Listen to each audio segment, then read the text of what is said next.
इन छात्रों के प्रोटेस्ट से मुझे सिर्फ हंगामा ही दिखा। ये तो नहीं कि मतलब जितना हंगामा होना 4 दिन का बुलबुला फूट गया शांत। फिर अगर एडिक्यूटी ने सेम काम किया तो 13 अगस्त से सीजीएल का पेपर शुरू होने वाला है, फिर वो किसी के कंट्रोल में नहीं होगा।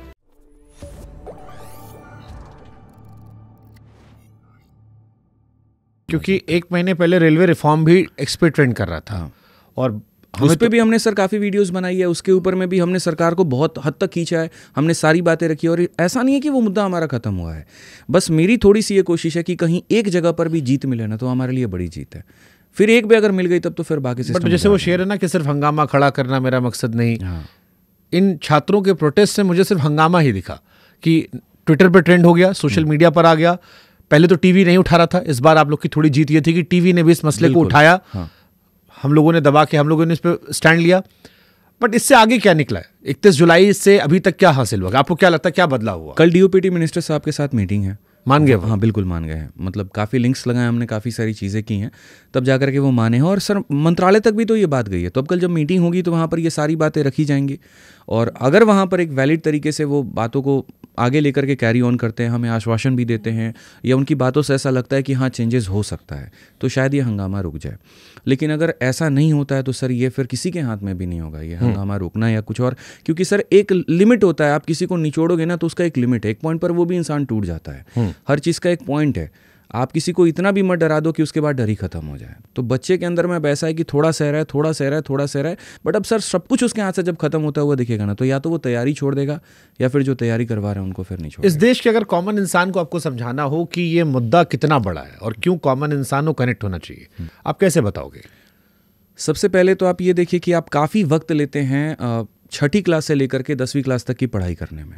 आपके मन में हमेशा एक सपना ये होता है कि अब आगे चल करके कुछ बड़ा हम बनेंगे, बड़ा अधिकारी बनेंगे, ठीक है। लेकिन आपके फाइनेंशियल्स डिसाइड करते हैं एक पॉइंट पर आकर के आप आगे किस फील्ड में जाने वाले हैं। ज़्यादातर भारत में जो आम लोग हैं उनके पास में इतने पैसे नहीं है कि हर कोई अपने बच्चे को इंजीनियरिंग करवा पाए, मेडिकल करवा पाए। तो ऐसे केस में एक मिडिल क्लास फैमिली का जो सपना बन जाता है वो सरकारी नौकरी की तरफ में झुक जाता है।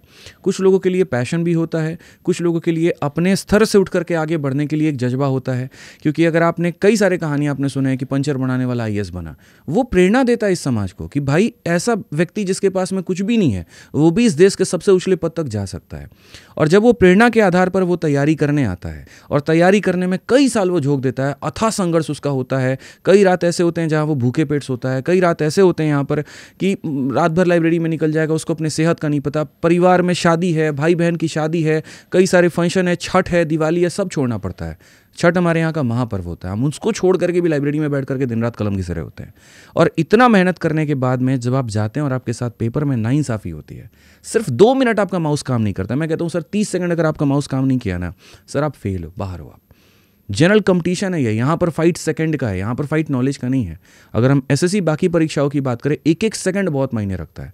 मैं हर वक्त पढ़ाते वक्त भी ये बात कहता हूँ कि भाई मैं तुम्हें किसी क्वेश्चन को 10 सेकंड में भी उड़ाना सिखा दूंगा, क्योंकि मांगता ही सर ये तैयारी वही है।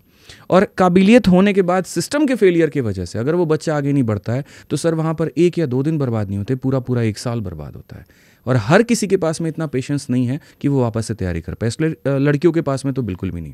सर मेरी स्टूडेंट थी कि यहाँ पे बहुत टैलेंटेड है, लेकिन वो हमेशा एक बात कहती थी कि सर देखो मेरे पास में 6 महीने, नहीं तो मेरे घर वाले शादी करा देंगे। वो बहुत बढ़िया तरीके से तैयारी करके गई, लेकिन सेंटर पर जाने के बाद में सर्वर काम नहीं किया। टैलेंटेड है, सारी चीज़ें हैं, लेकिन घर वाले पेशेंस नहीं रख सकते थे और उसकी शादी हो गई।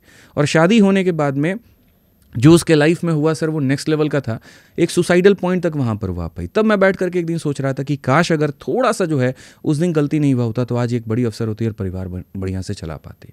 तो इसका एक इम्पैक्ट बहुत लार्जर लेवल पर हो सकता है अगर आपके तैयारी को, अगर आपके मेहनत को एक सही दिशा ना मिले और सिस्टम के फेलियर की वजह से अगर आप खत्म हो जाए। भारत में क्योंकि आपने कहा कि प्रोटेस्ट जो था ये अलग अलग कॉम्पिटिटिव एग्जाम्स को लेकर था, बिल्कुल किस किस तरह की समस्या छात्रों को आ रही है आज के दौर में? सारे तरह के एग्ज़ाम्स हैं। अगर हम शुरू करें तो सर पहले तो रेलवे हो जाता है, फिर उसके बाद में एसएससी हो जाता है, उसके बाद में स्टेट एग्ज़ाम्स भी हो जाते हैं। बहुत बुरी हालत है। आप ऐसे मान करके चलिए कि रेलवे में आज आप जाते हैं, आपको दिखता है कि काफ़ी सारे काम रेलवे स्टेशन पर भी हो सकते हैं, ट्रेन के अंदर भी हो सकते हैं, डिपार्टमेंट में भी हो सकते हैं। इतने सारे एक्सीडेंट हो रहे हैं सर, कभी पीछे लोगों ने जानने की कोशिश की है कि क्यों हो रहा है? लोग नहीं होते हैं। हम हर चीज़ धीरे धीरे प्राइवेटाइज करते जा रहे हैं। सफाई वाला चाहिए तो हमने जो है सुलभ इंटरनेशनल को टेंडर दे दिया, बाकी चाहिए तो हम थोड़ा थोड़ा करके प्राइवेटाइजेशन कर रहे हैं। आप प्राइवेटाइजेशन करो, कोई दिक्कत की बात नहीं है, लेकिन लोगों के साथ आप कॉम्प्रोमाइज़ क्यों कर रहे हो? आपने हाल फिलहाल एक घटना सुनी जहां पर 2 ट्रेन के बीच में एक व्यक्ति दब करके मर गया। क्यों? लैक ऑफ ट्रेनिंग थी, वहां लोग नहीं थे। तो ये मुझे लगता है कि जब आपके पास में लोगों की कमी है, आप डिपार्टमेंट इस बात को जानती है, उसके बाद भी भर्ती निकालती है। अब आपको मजे की बात बताऊं, रेलवे ग्रुप डी में पहले मान लीजिए 20,000 की भर्ती आती है, और उसके बाद में क्या होता है कि जब बच्चे इसके लिए प्रोटेस्ट करते हैं तो तुरंत उसको बढ़ा के 50,000 कर दिया जाता है। सर, या तो भर्ती 50,000 होनी ही नहीं थी, लेकिन अगर मान लीजिए कि प्रोटेस्ट के बाद में वो 50,000 कर रहे हैं, इसका मतलब उतने लोगों की जगह खाली थी, तब तो वहां पर उन्होंने 50,000 किया। वो तो लाखों नौकरियां खाली। हाँ, तो सर वो कॉम्प्रोमाइज़ क्यों कर रहे हैं? अगर मैं आपको डेटा बताऊं तो 2014 से लेकर के 2022 तक में लगभग 10 करोड़ फॉर्म भरे गए और नौकरी सिर्फ 7 लाख मिली है। और 10 करोड़ से भी ज़्यादा मैं आपको बता रहा हूँ, इतने सारे। और सरकार क्या करती है कि नाम दे देती है कि हमने रोजगार दिया। अब 2 दिन में आपने किसी को काम दिया ना, कोई छोटा सा, मान लीजिए मनरेगा के अंदर भी अगर किसी को काम मिला है तो वो भी एक तरीके से नौकरी मानी जा रही है, जबकि ये गलत है। हम बिहार में ही बात कर ले कि सरकार ने पिछले मैनिफेस्टो में 50 लाख नौकरियों की बात की थी, लेकिन उतनी भर्तियां निकली कहाँ?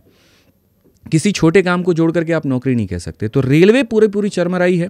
जितने लोगों की आवश्यकता है उतनी भर्तियां नहीं निकल रही हैं, और उतनी भर्तियां नहीं हो पा रही हैं, जिसके कारण हम धीरे धीरे और डाउन। नहीं, मेरा सवाल जो था वो ये था कि जो अलग अलग नौकरियों के एग्जाम्स जो हो रहे हैं, वहां पर छात्रों को किन किन तरह की समस्याओं का सामना करना पड़ा है, जिसकी वजह से ये पूरा प्रोटेस्ट चल रहा है? सर, एक एक करके उसमें हम लोग अलग अलग एग्जाम्स की बात करते हैं, क्योंकि हर एग्जाम की कहानी अलग है। ठीक है। सबसे पहले अगर हम रेलवे की बात करें तो रेलवे में पहले तो 3 साल तक कोई पेपर ही नहीं हुआ।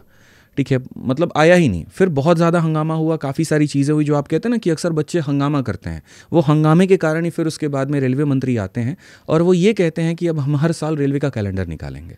मज़े की बात ये होती है कि हम सब आश्वासित हो जाते हैं कि चलो पेपर टाइमली होगा, और कैलेंडर आ जाता है, और कैलेंडर में एग्जाम्स के नाम भी दे दिए जाते हैं और मंथ दे दिया जाता है। बच्चे इस बात पर खुश हो जाते हैं कि चलो पेपर होगा, लेकिन सर एक पेपर 3 भाग में होता है। रेलवे है तो रेलवे CBT 1 NTPC का CBT 1 भी होगा और CBT 2 भी होगा, प्री और मेंस एक तरीके से आप कह लीजिए।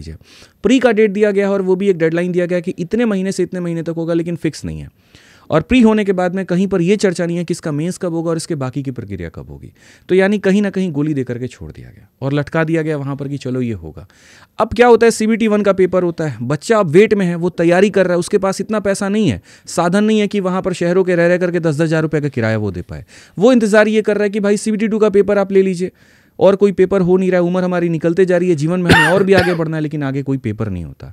तो रेलवे में क्या है कि यही इशू है कि कैलेंडर आ चुका है, पेपर बता दिया गया पहला भाग कब होगा, लेकिन दूसरे का कहीं पर कोई अता पता नहीं है। ये सबसे मेजर कंसर्न है रेलवे में। इसके अलावा जो आप जाते हो तो सिस्टम की भी फेलियर है।